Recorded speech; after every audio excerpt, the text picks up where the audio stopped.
As the city continues to wrestle with the future for thousands of migrants arriving weekly, daily, one man says it's important to study the experience of Black Chicagoans who made the journey here from the South more than 100 years ago. Richard Wallace is the founder and director of EAT Chicago. That stands for Equity and Transformation. He shared his thoughts in a column for The Tribe, and he joins us today. Thank you so much for coming in, Richard. This was an interesting comparison. You talked about the migrants starting back in the 1910s through the 70s who came up from the South looking for a better life because of persecution and things like that in the South. And you liken that to what's going on with the migrants coming on a daily basis by the busloads. Tell us what you're looking at, what you've analyzed from that. Yeah, I mean, in my experience, my grandfather, Columbus Taylor, arrived in the city of Chicago to a lot of hatred, and he was escaping a lot of hatred. And so when he arrived here, I think in that moment when I was looking at the migrant crisis on TV and seeing some of the local responses, I immediately was like, what does this isn't the first time that we've been here. Exactly. We've been here before, so what can I kind of learn from past experiences and apply in this moment? So what have we learned from past experiences? And you know, we talk about it every day, reparations in particular, giving back what was taken away from Black people. Evanston has adopted it. Other people are starting to do it slowly but surely, but Chicago has not even looked at that. Well, they have, but they haven't put it into place, so to speak. Committed. Yeah. They haven't fully committed, and I think that the Johnson administration has recently made an announcement, including, I believe, $500,000 in the past budget, the budget that was just passed, to fund a reparations commission, which is a big step, right? Because the commission was established in 2020 that went unfunded. Exactly. And so without resources, you can't do the work. But what makes you think now it will go through? I mean, you said 2020 it didn't. Even before that, they were looking at it, and nothing happened. What gives you, heart that it will happen now? Well, faith. I'm a firm believer in democracy, right? And democracy essentially means that if a decision is made that impacts you, you have a right to play a role in how that decision is made. And so for me, right now, in this moment in the city of Chicago, there are hundreds and hundreds of people that are demanding reparations.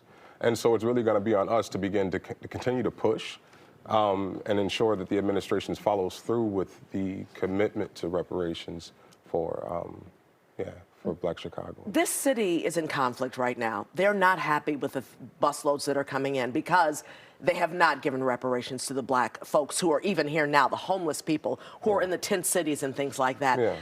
How does that, you say to, study reparations first, but isn't that going too far back? Why don't we deal with what's first and foremost right here, right now?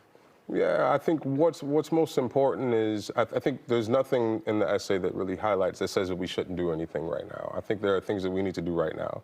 But to really understand the impact, right, of, I think, failed policies and horrible and racist policies, and what that impact was in Black communities, we need to do the research.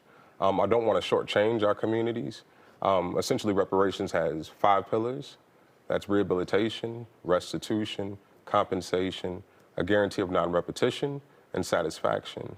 And so for me, compensation is important, but so is rehabilitation, so is restoration.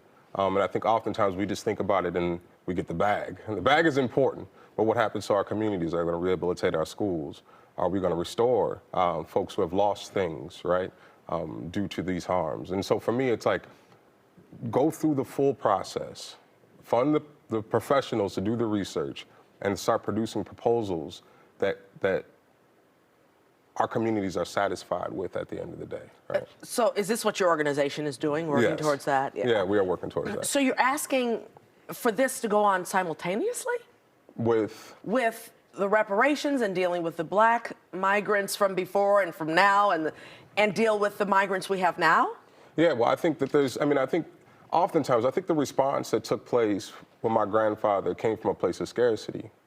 Racism, at the end of the day, has this idea of scarcity at the root of it. And we're dealing with a government that has an abundance of resources.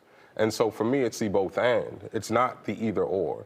Oftentimes we have conversations that are just rooted in either you fund us, and I just don't remember a time in history where a concession was made in relationship to one of our demands, or a demand, or in relationship to a community, right, that we were advocating against, and then that work led to our benefit.